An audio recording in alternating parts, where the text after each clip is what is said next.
Okay, so we've gotten quite a bit of material from listeners asking about this infinite banking system. Let's dive into that today. Sounds good. Yeah, it's a popular topic. We've got a podcast transcript here where an expert breaks it down and critically too, which is helpful. Right, so our mission today is basically to unpack what this system is based on that source and really look at the promises versus maybe the reality. Exactly. Cut through some of the hype, perhaps, give everyone a quick grasp of their ideas and, the potential pitfalls mentioned. Okay, let's start with the basics then. According to the expert in this transcript, infinite banking, it heavily involves whole life insurance, right?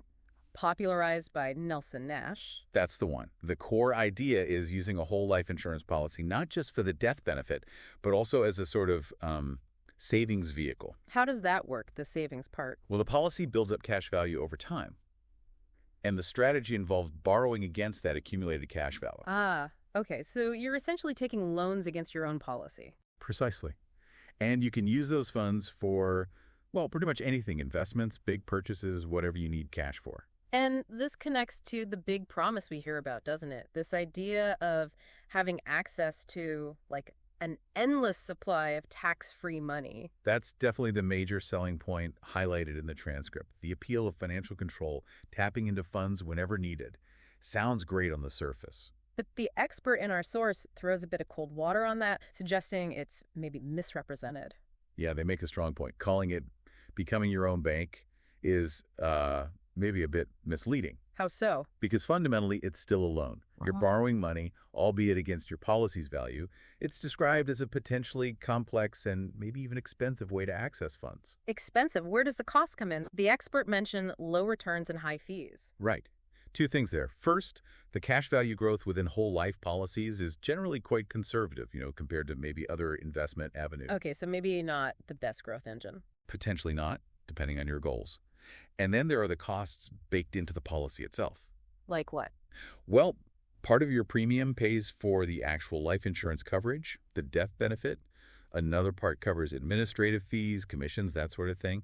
These can eat into the cash value growth, especially early on. Okay. So the savings account aspect might not be as efficient as it sounds initially. That's the concern raised, yes. Yeah. And it affects how much you can actually borrow and how quickly. What about the tax-free claim? That sounds like a huge benefit. How does the expert address that? That's another crucial point they clarify. The cash value grows tax deferred, which is different. Deferred, not free, meaning? Meaning you don't pay taxes on the growth while it's accumulating inside the policy. But when you take out a loan against it, it's still a loan. It's not income. But, and this is key, the loan usually accrues interest that you have to pay back to the insurance company. Okay, so not exactly free money then. There's interest. Exactly.